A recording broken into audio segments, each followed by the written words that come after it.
and working out the system, how frustrating that can be. So we're going to tell you a story really about what we've done about it. And one of the things coming back to our communities that really has a strong history is their history in the arts, sport and other leisure activities to enhance people's lives. Now Phil put this slide together, and as you can see, people in our part of Yorkshire still clog dance, race pigeons, go on miners' rallies and do all that. It's an indication. But what we did find when we looked is there were a number of networks in our local communities in the arts and the sports and the drama, the photography, the crafts. They were really vibrant and they were looking for partnerships. And really what we felt is to get our services to enable people to realise that potential and to live well, we had to forge those partnerships that already exist in local communities. And what we're going to do is we're going to share that journey with you. It is not a journey that is complete, and there is an awful lot more work to do to get this mainstreamed. Hello everybody. Thanks for that round of applause. It's a fantastic film, that, isn't it? It just, every time I see it, it makes me more emotional, really. Okay, we did this because we listened to people. We talked to people. People were saying to us all the time, why don't you do things more creatively? Why don't you promote more creative activity? That's what makes us feel better. So we did it, and that's what you get. You get that kind of response from people because that's what they want. That's what people want from services as well. So we involved people in that process. We got workshops together to develop the strategy, and it was very much co-produced. Staff, service users, carers, and our communities, third sector organisations coming together to develop something that I think is quite special, really.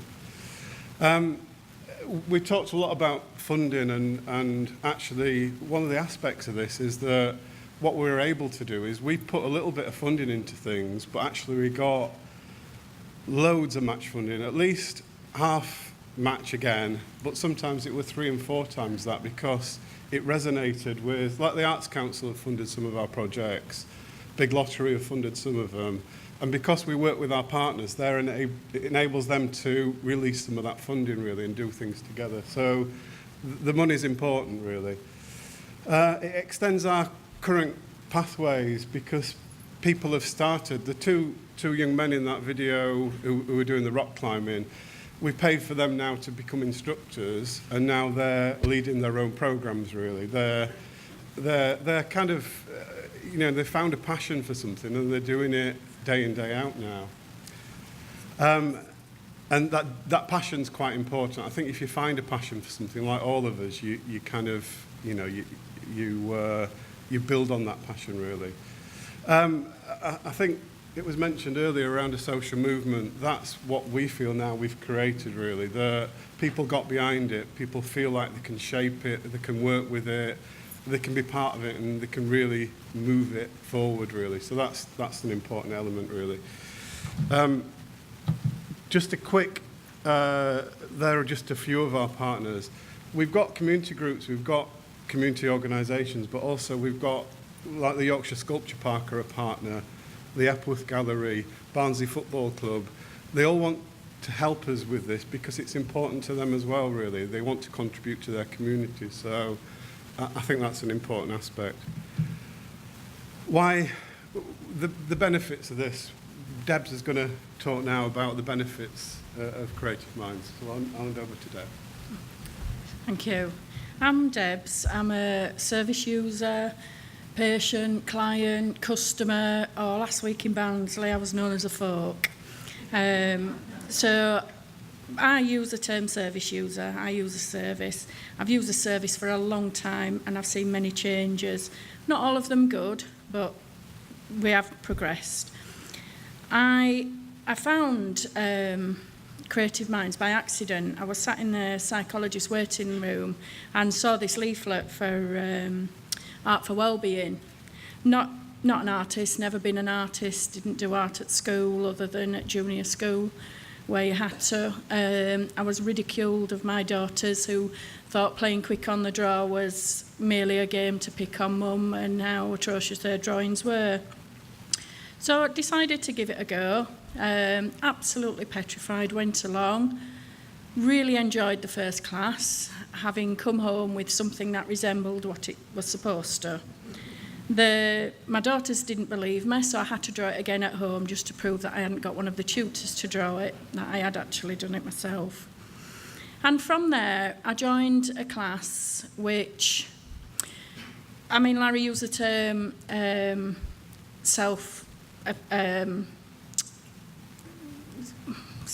to help yourself. I use the term empowerment, and that is what Creative Minds have done to me.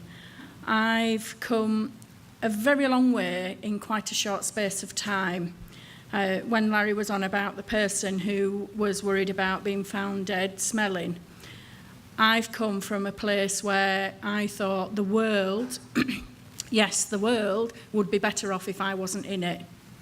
I thought that I would be doing everybody a favour if I wasn't no longer in this world, being a burden to everybody, that my girls would be better off without me, and that's the place I was in. I couldn't get out of bed, I couldn't function, I couldn't cope. I didn't want to cope. I couldn't see any reason why I needed to go forward. I couldn't see any future. Now, Creative Minds, looking back, that person who couldn't get out of bed, whose daughter was my carer, it seems like a different person. And in many ways it was. And there's a lot of challenges that I still have to face. Coming here this morning was a challenge. And it wasn't talking to this vast sea of people, and wow, there are a lot of you. My main concern was the train journey. And a lot of you are probably thinking, well, she can stand there in front of people and tell her story. To me, the train journey was a challenge that I almost didn't come because of the train journey.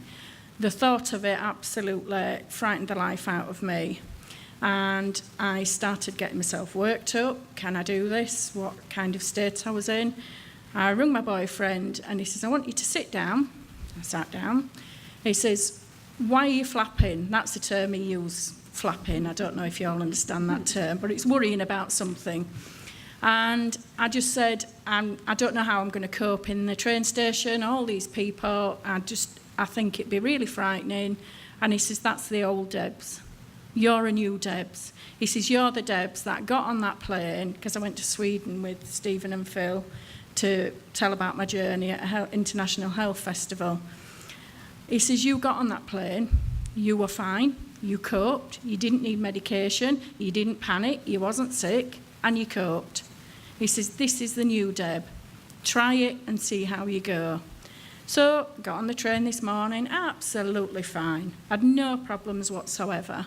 But these are issues that, for people who don't have mental health issues, would think, well, that's nothing really. Why are you freaking out over that? But for somebody with a mental health issue, it's a big deal. It is really a big deal. From somebody who's come from being unable to get out of bed to stand in a train station where it's packed and commuters are all focused where they want to go. They all know where they're going. I don't have a clue. I haven't been on a train for a long time. I didn't know which station I needed to be on. And to top it all, the train was cancelled. So to say I'm standing here, I'm mighty proud. And they're all little challenges that I try and focus on as being empowerment for me. When we were on the train, when we were at the plane, the airport, Stephen says to me, oh, this is on the way home. Oh, have you got an issue with planes? And I thought to myself, if only you knew just how much a deal this was for me.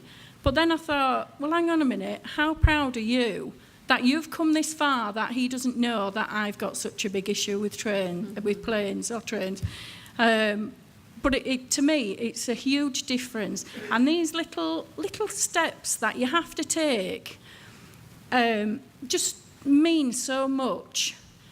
I'm 45 years old. I say I've only lived for the last 2 years since I've been involved in Creative Minds. I existed before that. And I did just exist. I didn't live. I plodded by day in, day out. I've had many services that, oh, that lady's over there is upsetting me now. I just, sorry, I just can't believe myself how far I've come. This isn't just my life. This is my daughter's life. I've been ill since I was a child. They've never known me well. They've never known this new Debs. I haven't known this new Debs. So it's a learning curve for me. And people say, yes, but it's you that's done it. Yes, it is me that's done it. But I couldn't have done it without Creative Minds. I've had lots of services, psychology, and they've helped me deal with the issues that I've needed dealing with at the time, which is fine. Yes, fine, deal with that problem, move on. But then you hit another problem. How can I cope with this? Let's refer you back. Deal with that problem, move on. And it's been this for many, many years. Creative Minds has given me the strength, the confidence to get out of bed, to get dressed, to go outside, to go to a class, to speak to people, which are really scary, and to be able to stand here and talk about my life, how I'm no longer on medication, having been told I would be on it forever, and I believe that because psychiatrists know everything, don't they? And I am amazed. The psychiatrist you saw on the film is actually my psychiatrist. And normally throughout my sessions, I would just sit there going, fine, I'm fine, thank you, bye. This one particular time, I knew a particular problem was coming up, and I was rather concerned about how I was going to handle it. I'd been off medication for a good few months, and I didn't particularly want to go back onto it. So I asked him for some extra help, and it was refused. I'd already had all the help that they could offer me, and nothing had worked before, so what was the point in giving me any more help? Which I just said to the psychiatrist, so have you given up on me? And he couldn't answer me. Couldn't answer me, because he had given up on me. And I walked out of that door that day, really angry with him that I'd asked for help and it had been refused. Well, the next appointment was so different.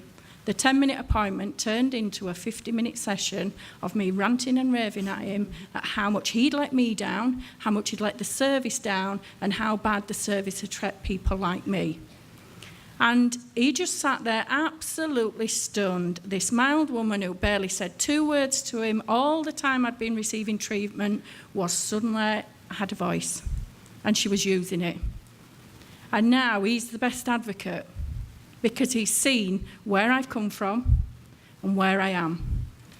And when we did a social return, and I said, how can you put a price on my life? If somebody offered me £10 million for the life I've got now, or to go back to where I was, I would choose the life I have now. Sorry, that's the other way around. £10 million or the life I have now. The life I have now, it's priceless to me. And that's why I'm so passionate about spreading the word and promoting a service that I've been let down by, and many, many other people have been let down by, but they don't have a voice. I've got a voice and I'm using it, and I intend to use it.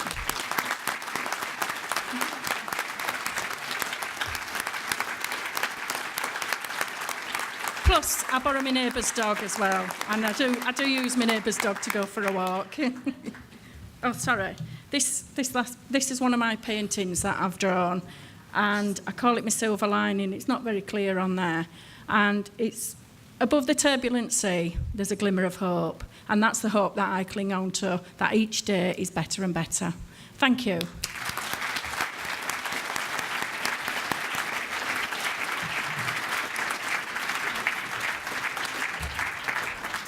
I'm not going to say anything more, except we've got to accept Jeb's challenge and do something about this now. Okay, thanks. Absolutely brilliant. Thank you.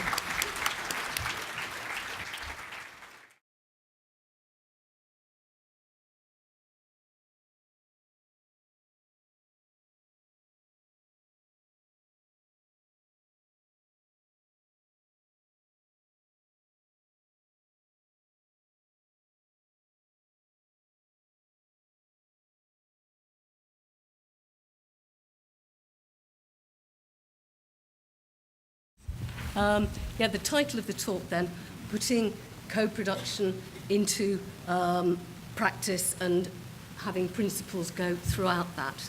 And Scott here is a peer learning advisor at the Recovery College in Nottingham. I've been fortunate to go up there over about 2 years, looking specifically at the educational aspect of the Recovery College. So, Scott. Okay. I'll find the slide.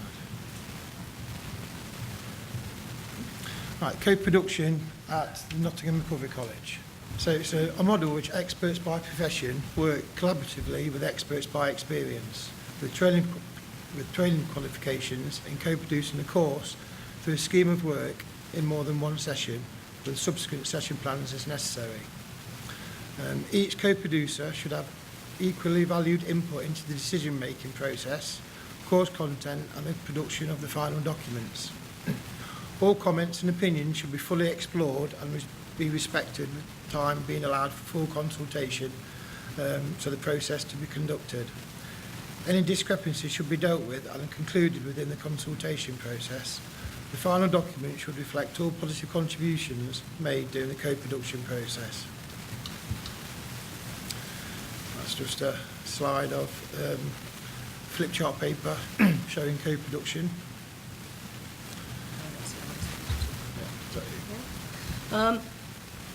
As I say, I was fortunate enough to meet with Julie, who said, you're interested in collaboration, you're interested in student voice, democratic education, come up to Nottingham Recovery College, work with us, see what's going on in terms of that education focus. And it's certainly true to say that many people in the interviews that I've had, in the courses that I have actually participated in, and just being around the college, the word transformation is one that comes up quite frequently in people's stories. And I just wanted to share with you a few of the observations that I have made over about 2 years in the college, but also since I've recently been part of a co-production process on a course that's currently being developed. And I think the thing that is most impressive is that throughout the process, throughout the college, recovery principles go all the way through everything, every interaction. That really isn't much of an exaggeration.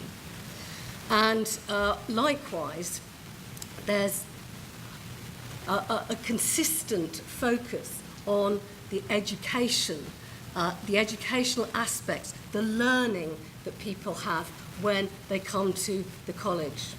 And that is reinforced by all the policy documents that Scott has made with Helen Brown, who's the manager, the activities that go on. And certainly when I've witnessed the actual process, Helen particularly, and peer learning advisors as well, constantly, gently talk about education and learning in the different sessions. It's not just about training. Sometimes people come with the idea of training. It's about much more than that. Obviously, in terms of the co-production process, which Scott will talk about a bit more, the recruitment of people for the courses is very important, and that comes partly through partnerships at times, and also through the sensitivity, I think, of the people who are actually around at the college, who, talent spot, if you like, as well as peers, as well as students actually suggesting courses themselves. Relationships, utterly fundamental. Respect, trust, mutuality, I saw that in spades. But also, quite importantly, there is a realistic time frame in terms of course development, and support is put in to do that. I'll talk a little bit later on about evidencing the process. Okay. If I can give you an example of co-production in action. I co-produced 2 courses with a consultant psychiatrist, and surprisingly to me, because it was my first time I was going to see the consultant to co-produce, she came to the table with a blank piece of paper.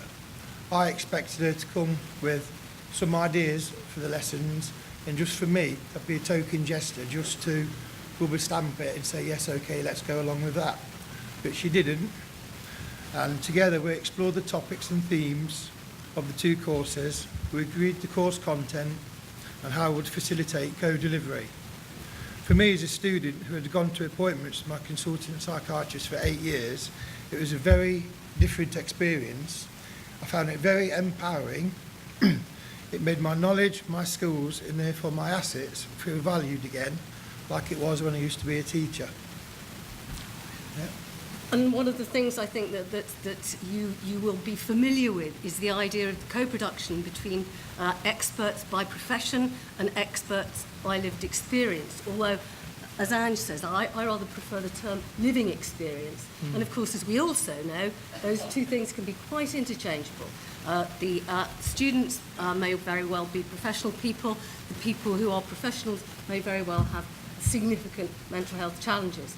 I just put a couple of quotes up here from the consultant psychiatrist who worked with Scott, who's worked with you on a couple of different courses. And she was very clear about what she got out of the whole process, working alongside people, using her different kinds of expertise, listening to them, a whole different layer of qualities, a very valuable experience. And indeed, she was also very clear that this was something that should be part of the training of all the medical people, the clinicians, if you like, because she said it is a world away from that 10-minute outpatient appointment, which is so very frustrating. Okay, I'll read another example of my experience of co-production. It was when I first started at the college in August 2011. I was a student first, and I was halfway through my anxiety management course, which was for 6 weeks. And Helen Brown, the manager of the college, offered me one of the opportunities she often gives to students. She had realised and listened to me, and unbeknown to me, she'd recognised and believed that I had the potential to contribute to co-producing educational policies at the college. I thought about it for a while, and then I accepted the opportunity, and together we worked on co-producing 8 policies to an Ofsted standard, Helen bringing in recovery and all her knowledge and skills, and me bringing my educational experience. The difference this made to me, without being melodramatic, it saved my life. Someone believing in me and valuing me and my skills and expertise made me walk into my study for the first time in 7 years. I thought I'd never do that again, and I thought I'd lost that part of my life. Because I used to be a primary school teacher for 9 years until I got unwell. So I walked into my study, I pulled out the policies off the bookshelf and started to work. I can honestly say it gave me back my self-worth, self-esteem, self-value, self-confidence and self-identity. So to finish, just like to say, just before my father died, I continued my journey under secondary services for the last 8 years of my life. When he was in the hospital and he didn't have long to go, I promised him that I would start teaching again.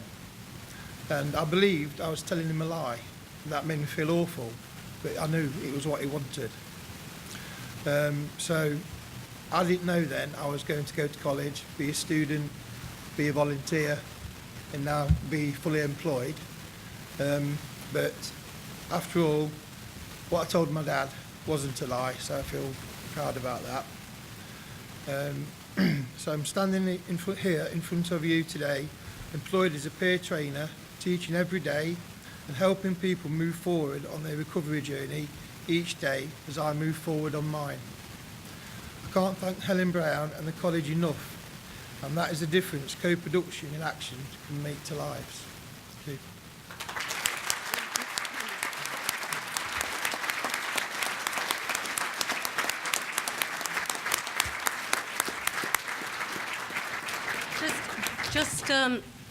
Just To add as well, the co-production in terms of the course development and so on, of course, doesn't end with the course, with it being validated, with all the different quality procedures and so on, of which they're very, very robust at Nottingham. But also when you go into the sessions, which have been, planned according to learning activities, when you go into the sessions, there's co-facilitation, there's co-learning. And what I would suggest is situated learning. There are places for transmission of information, but also people are learning from each other and their different experiences. And it's wonderful. Thank you.